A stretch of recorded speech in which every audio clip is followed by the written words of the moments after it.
Assalamualaikum warahmatullahi wabarakatuh. Ayyuhat talibin wa talibat. Pada kesempatan kali ini, pembahasan bahasa Arab di kelas 7 masih membahas bab 2 pada pertemuan ketiga. Kita akan membahas at-tarkib atau susunan tata bahasa mengenai penggunaan kata sifat dan al-jihad atau bisa juga disebut arah mata angin di dalam kalimat mubtada dan khobar. Kita akan membahas terlebih dahulu pengertian mubtada dan khobar. Yang pertama, pengertian mubtada. Mubtada artinya adalah isim yang marfu atau yang dirofa'kan yang terletak di awal kalimat. Dan mubtada itu disebut juga dengan subjek.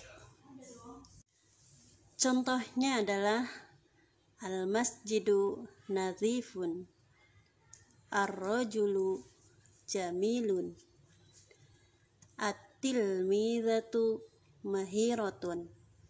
Ini yang tulisan berwarna biru adalah mubtada. Ada ketentuan mubtada. Setiap mubtada itu harus marfu. Marfu itu artinya dirofa'kan.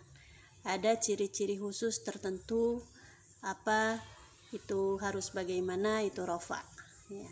Tapi pada umumnya kalau marfu itu pada kalimat mufrad atau yang tunggal, kata yang tunggal itu alamatnya adalah domah atau tanwin domah. Dan pada umumnya mubtada itu terletak di awal kalimat. Secara umum juga mubtada itu adalah ma'rifah. Ma'rifah itu adalah yang telah diketahui.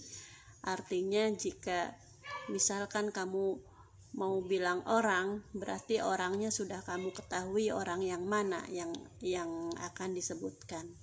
Kalau kamu menyebut masjid, berarti kamu sudah ada bayangan masjid yang mana yang akan kamu sebutkan itu, yang disebutkan itu. Jadi sudah ma'rifah, artinya sudah diketahui. Bukan nakiroh. Nakiroh itu kebalikan dari ma'rifat, tidak diketahui. Nah, tandanya mubtada itu biasanya adanya alif lam di awal. Contohnya yang tadi al-masjidu. Alif lam ya. Ini marfu domah. Marfunya dengan domah. Nah, kalau misalkan al-masjidu ini adalah mubtada, maka nadhifun ini adalah khobarnya. Ya, kita akan membahas dulu tentang mubtada. Maka lihat yang di garis yang berwarna biru ini. Ciri khasnya adalah marfu, tanda rofa'nya adalah domah, dan di awalnya terdapat alif lam. Itu adalah mubtada ya. Kemudian yang kedua, khobar. Khobar adalah setiap kata atau kalimat yang menyempurnakan makna mubtada. Maka seandainya tidak ada khobar, sebuah kalimat tidak akan difahami maksudnya. Nah, sebuah kalimat itu kalimat mubtada. Mubtada jika tidak ada khobarnya, maka itu tidak akan difahami maksudnya. Misalkan al-masjidu. Al-masjidu ini sudah ma'rifat. Jadi kalian sudah diketahui, sudah dalam bayangan masjid yang mana.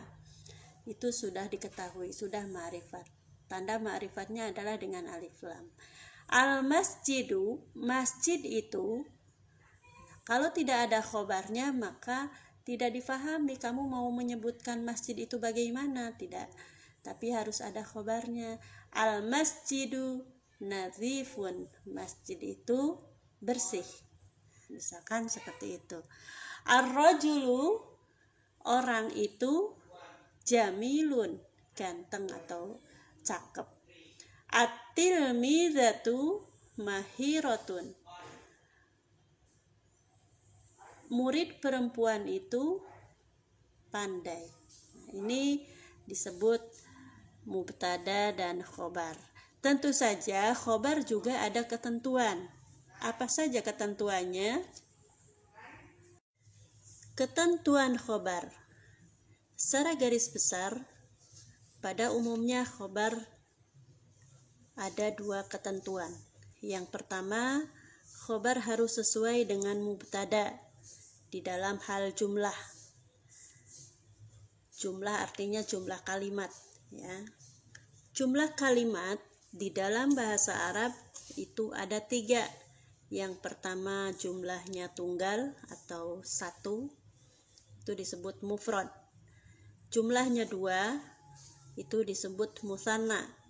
Jumlahnya banyak atau lebih dari 2, itu disebut jamak. Nah, jika mubtadanya mufrad, maka khobarnya pun harus mufrad.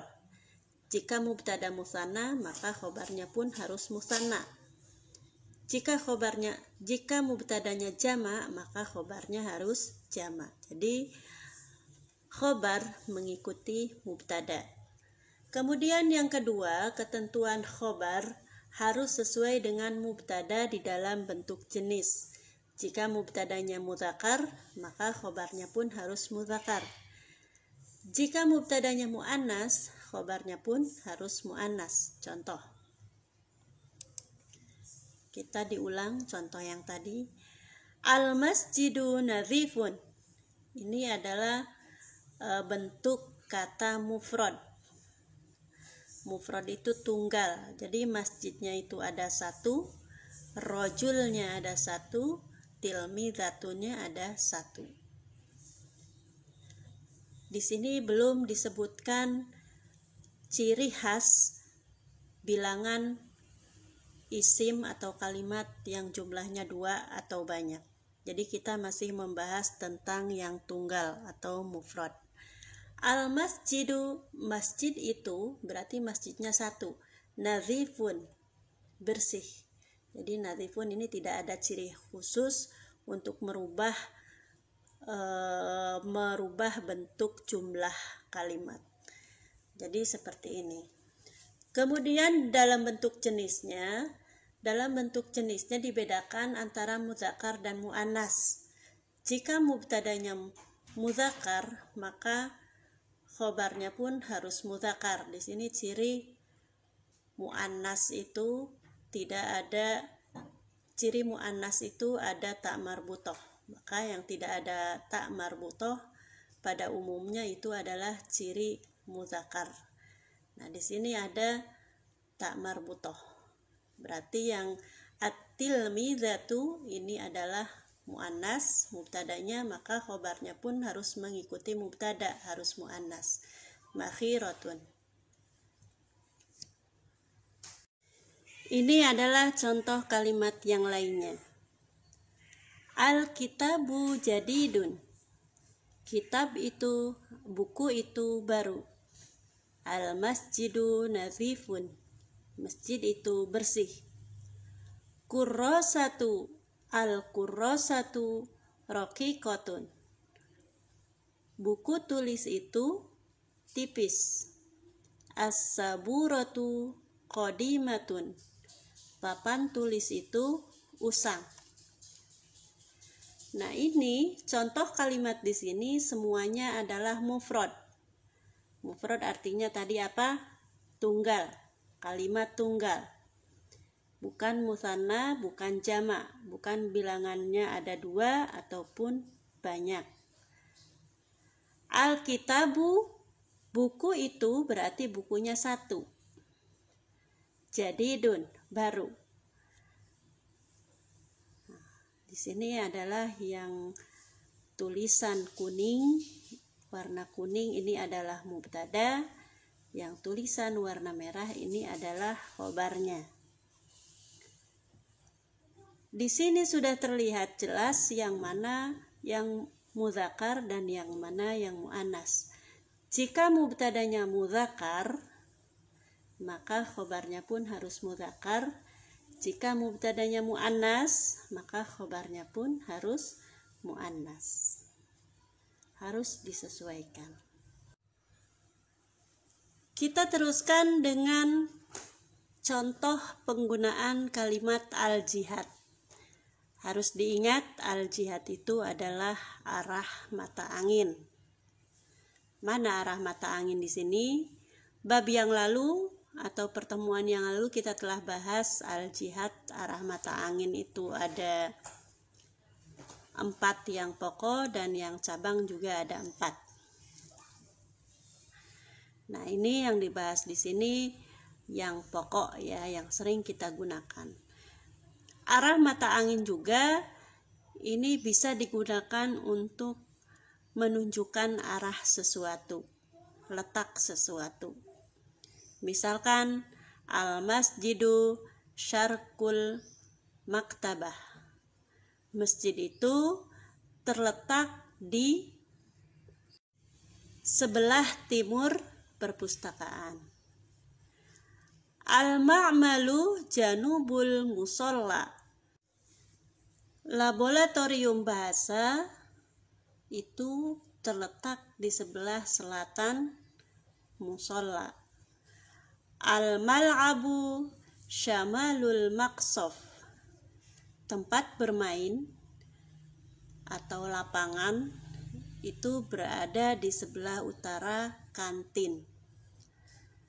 Bandung asimatu Jawal Gharbiyah. Bandung itu adalah ibu kota Jawa Barat. Nah, di sini terlihat yang merah ini adalah al-jihad. Ya, menunjukkan arah mata angin. Syarkun, kenapa di sini bukan syarqiyah? Karena al-masjidu itu muzakkar. Maka pemakaian al-jihad pun harus muzakkar. Syarkun, bukan syarqiyah. Al-ma'mal, ma'mal juga sama, ini adalah muzakkar. Maka yang al-jihadnya juga harus menggunakan yang muzakkar, bukan muannas, bukan janubiyah. Al-mal'abu juga muzakkar, maka yang digunakan adalah al-jihad atau arah mata anginnya harus muzakkar, bukan syamaliyah. Nah, di sini al-gharbiyah. Kenapa? Karena di sini ada asimatu. Asimatu ini ada ta marbutohnya, ibu kota. Ada ta marbutohnya berarti muannas, maka memakai gharbun ya, gharbiyah. Ya. Al-gharbiyah memakai kata muannas dengan ciri khas ta marbutoh. Demikian kiranya sedikit penjelasan tentang penggunaan kalimat mubtada dan khobar, juga penggunaan kalimat al-jihad ya, yang kalau tadi mubtada khobarnya memakai kata sifat, dan ini mubtada khobarnya menggunakan kata al-jihad. Sama, kedudukannya sama. Al-masjidu itu adalah mubtada, syarqul maktabah ini adalah khobarnya. Tapi di sini adalah khobarnya terdiri dari 2 kata. Bandung itu kenapa di sini mubtadanya Bandung tidak pakai alif lam? Karena Bandung itu sudah nama kota. Nama kota tidak harus memakai alif lam. Meskipun tidak memakai alif lam, Bandung itu sudah diketahui ini adalah nama kota, maka Bandung sudah ma'rifat. Ya. Asimatu di sini adalah khobar, kedudukannya Bandung adalah ibu kota Jawa Barat. Nah, kalau di dalam bahasa Indonesia kata khobar biasanya diawali dengan kata itu atau adalah. Yaitu adalah, itu ada yang disebut khobar. Sekian untuk kali ini, semoga apa yang telah disampaikan bermanfaat. Jika ada kurang atau kurang paham dan lain-lain, maka silakan untuk bisa menghubungi di Classroom atau di WA. Syukran katsiran bi hudurikum. Wassalamualaikum warahmatullahi wabarakatuh.